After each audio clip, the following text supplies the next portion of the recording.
Hello everyone, I'm Rich Lamont and welcome back to the channel. This is your first time here, welcome.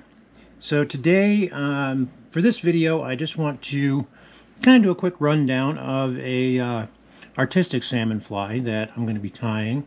So I wanted to kind of show you guys the selection process and kind of how I go about choosing the materials for this particular fly. So for one, the hook I'm going to be using is a handmade hook from Lars Mahler in Denmark. Such a beautiful hook. I just got this one not too long ago from him, and I've been really just excited to tie on it. And I think I have the perfect feathers for it. So the main feathers for this, I would like to be these macaw wing feathers. Been holding on to these for quite a while now, and I really think that they're going to complement this hook very well.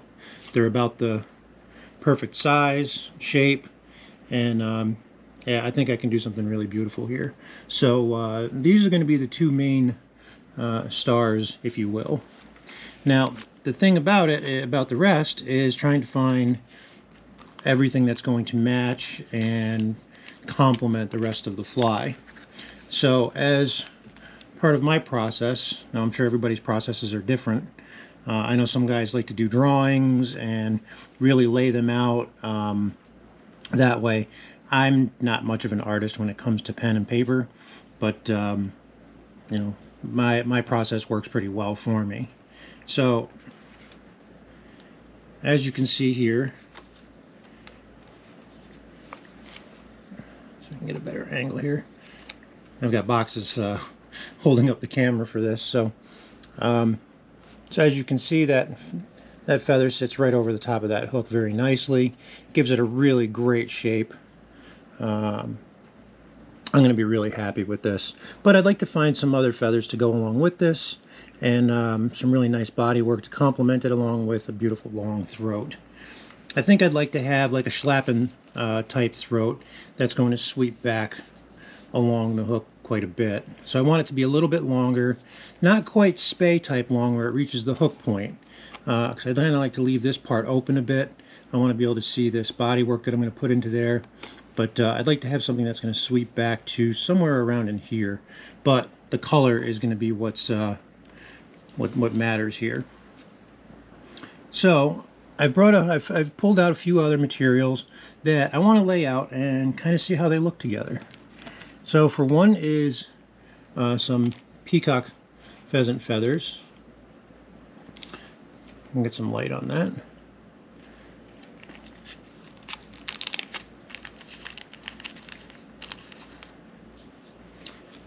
So we'll just take these feathers here and start laying them across and kind of see how that looks. I think that feather's too small for this, or at least for that part of the fly. So I think that's going to be out. Let's see if I have something a little bit larger and possibly longer. I do not.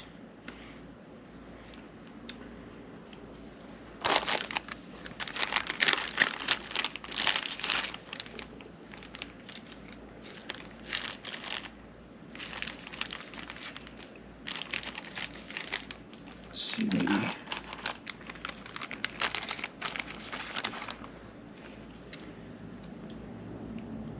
So these are a little bit darker. These are Jermaine's peacock pheasant. So they're a little bit darker, and a couple of them are a little bit bigger. So let's see if those work a little bit better. I'm not thinking so. I'm thinking we're about the same size.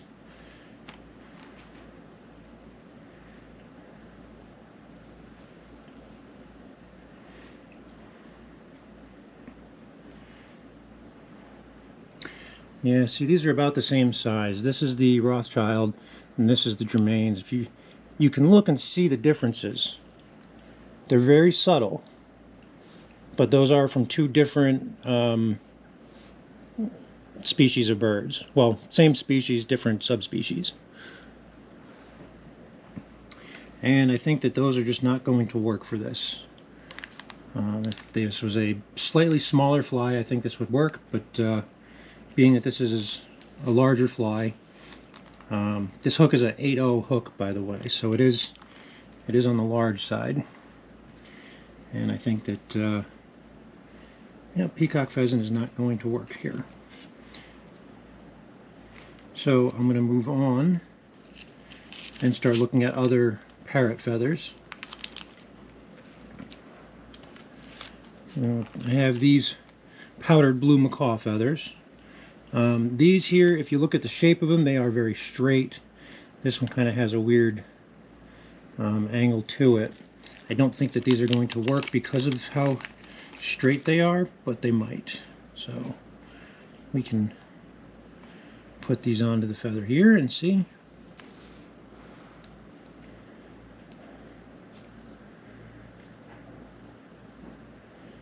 And if you hold the stems together, you can see how they're going to line up and how they're going to act.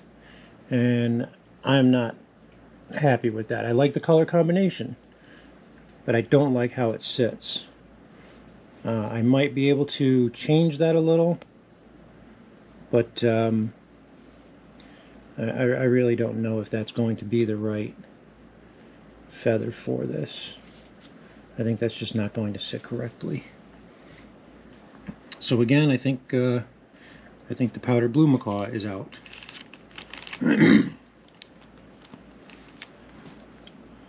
I'll put that into the reject pile.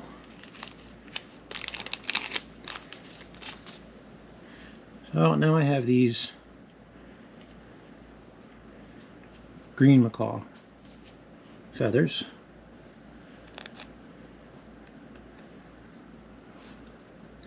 And that actually sits much nicer on that. And we'll put the back one. If you look at macaw feathers, actually most feathers, when you look at them, they're concaved. They've got that curvature to them. A way to tell how it's going to look is to pair them. And when you have those pairs together, when you pair them together, they straighten themselves out, so they no longer have that concaveness. So you can actually get a really good idea of how that's going to sit on the hook. So with this green macaw feather, that's going to sit much better. I like how that sits. The color is a little different. It doesn't quite match the way I wanted it to, but I do like it. Maybe what we can do here is, then I have these scarlet macaw feathers. So maybe we can match that and lap over. Some of these are kind of nice. Some have red and blue, some have red and green.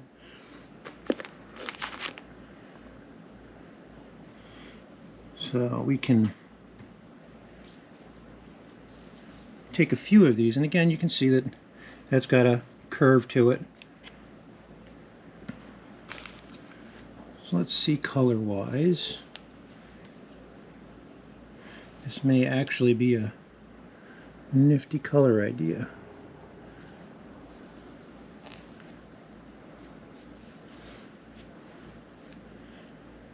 I think I rather like that, actually.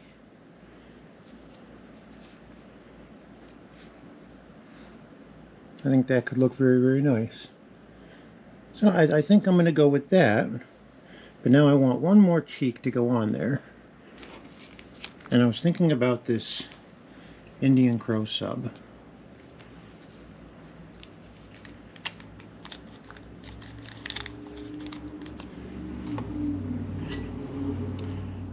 For those of you that haven't seen these yet, these are substitute Indian Crow feather that Ryan Houston makes. Probably one of the best subs that I've worked with.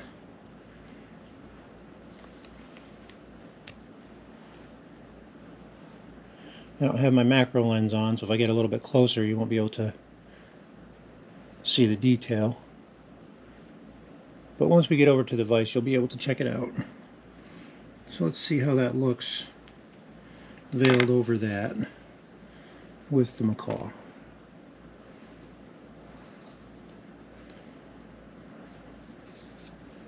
I don't know that I really like that all that much, but the layering and the contrasting colors actually, I really do like that a lot. That leaves me open for a lot of different things in the body as well. Different colored tinsels, and with such a long hook, such possibilities. Yes, I think that's going to be a rather striking fly. That's really going to stand out. I think that's going to look great. So I think that's the wing formation that I'm going to go with. And then we'll work on the body and the throat hackle next. Okay. So for now, let's see if I can strap these all together briefly, just to kind of keep them all in place. And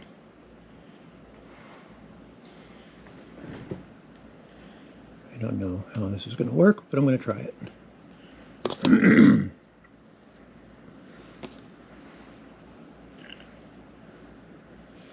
All this fluff right here will get removed off of it anyhow.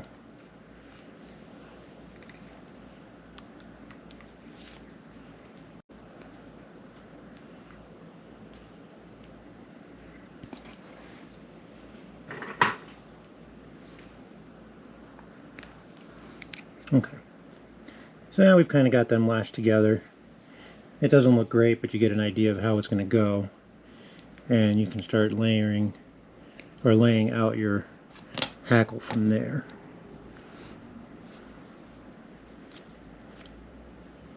Ew, this looks really bad. Okay, so let's move these out of the way, and I'll put this right here.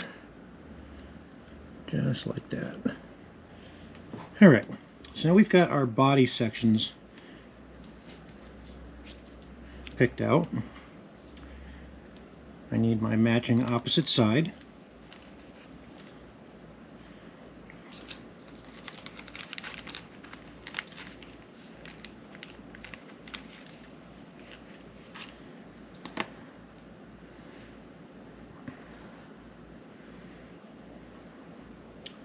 So I'm going to need something with the opposite curve of that red macaw, the scarlet macaw feather.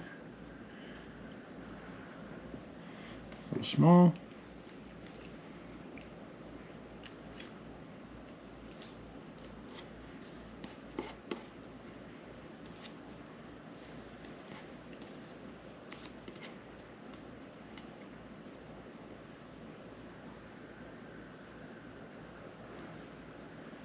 It's also a little small.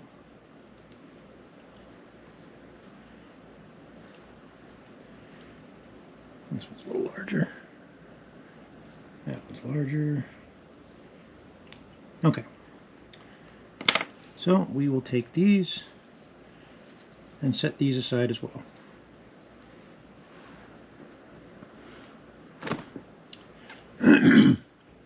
Now for the body material, I've got some silks picked out and I've got some tinsels picked out.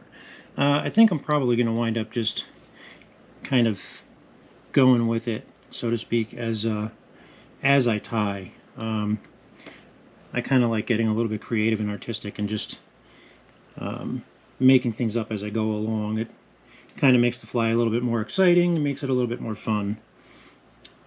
Not that these aren't fun. This whole process is something that I thoroughly enjoy very much. But doing it right off the cuff and doing it off the fly really, or on the fly rather, no pun intended, really kind of adds a level of enjoyment to it.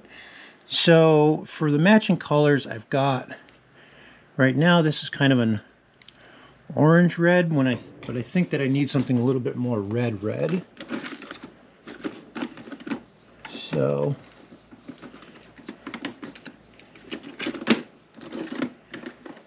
going to go into here, and I've got some different colors here. So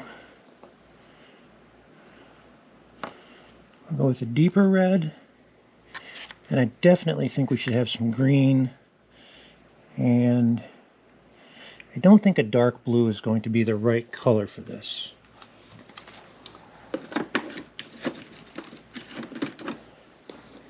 I think the yellow is good.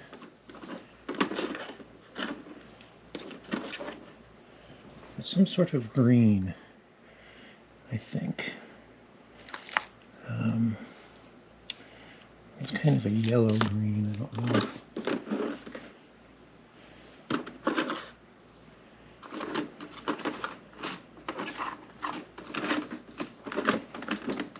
Bear with me, folks. Just this is all part of the process. You know, this is what I go through to create one of these. This one is not an exact science. You know, just it's not like picking a pattern. You know, you just pick it out and just run with it.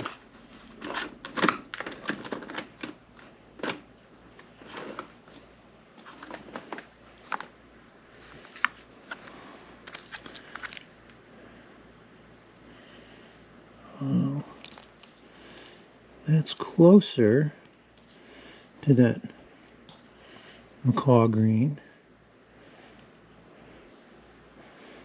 That's quite close. So maybe we'll do that. Yes, I think we'll do that.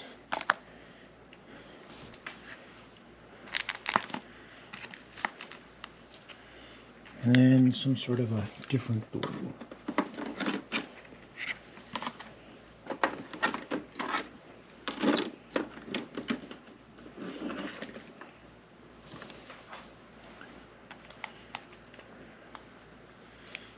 That blue is good.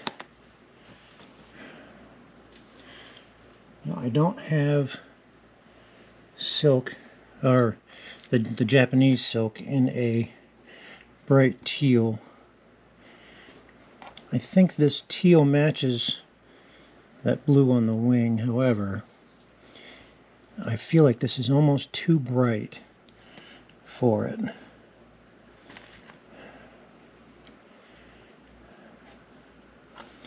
Yes, I think I'm going to stay with those.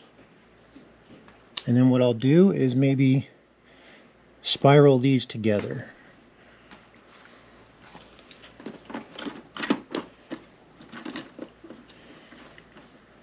For this fly already, I can say that I will not be using the bobbin method for the silk.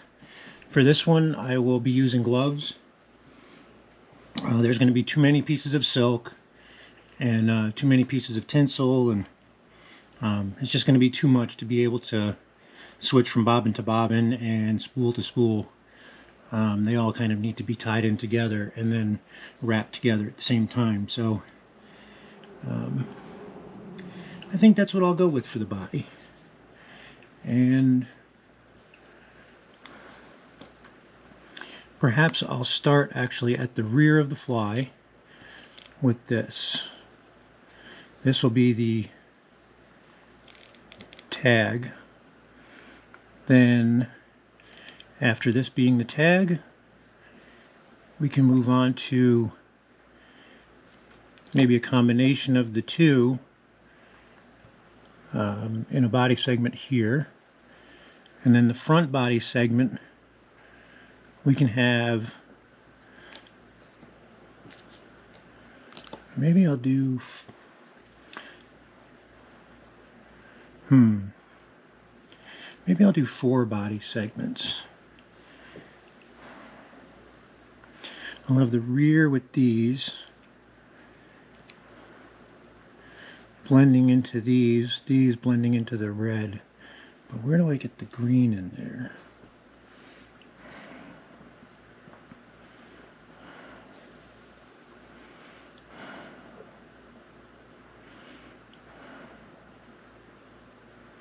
Perhaps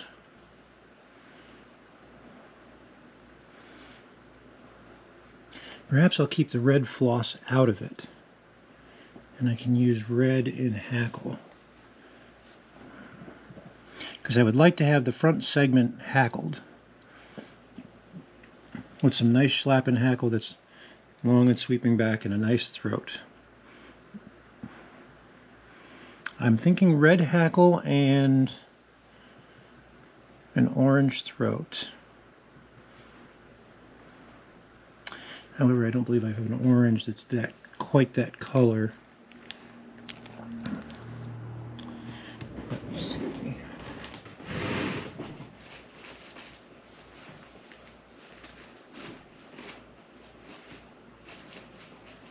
No, I do not.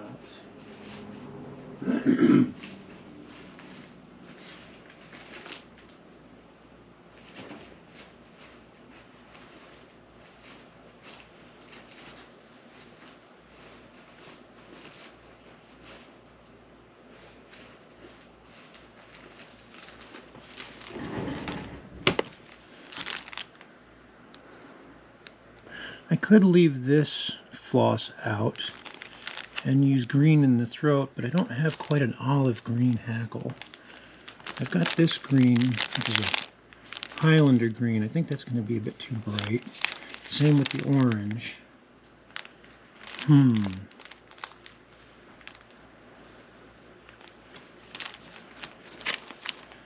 Perhaps the red hackle.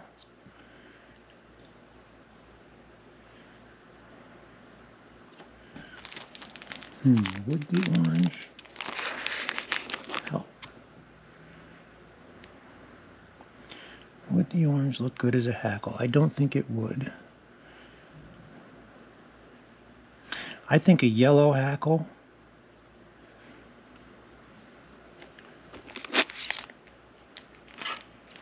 with a blue throat. No. Yellow hackle, maybe a red throat. Yeah, I'll do the red hackle with a yellow throat. Maybe the red hackle with the yellow throat, and that way the red hackle will kind of line up with this one here. So if I do the red hackle here, and a nice long yellow sweeping throat off of that, I think that'll look nice.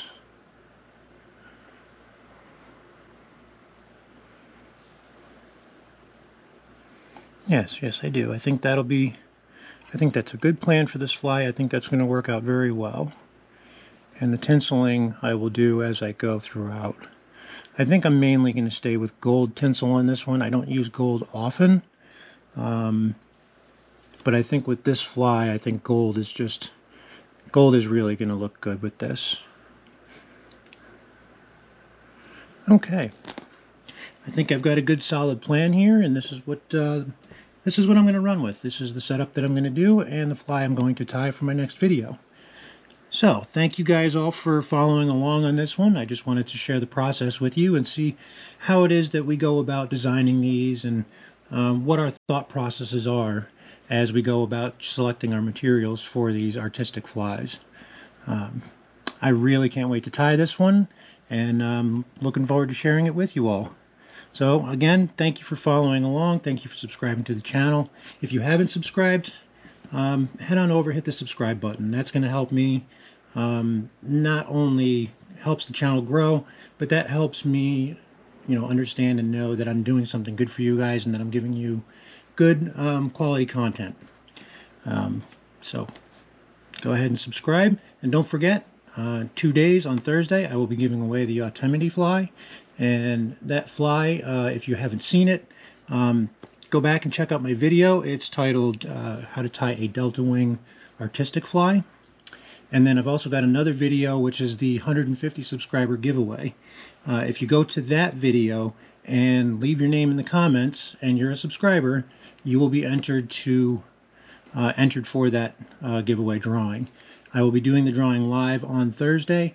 I don't have a time picked out yet, but keep your post notifications on, and I'll make sure to let you guys know as soon as that's ready to go. Hope you guys have a wonderful afternoon, and I will see you at the vise with the next video when I tie this fly. Have yourselves a wonderful day.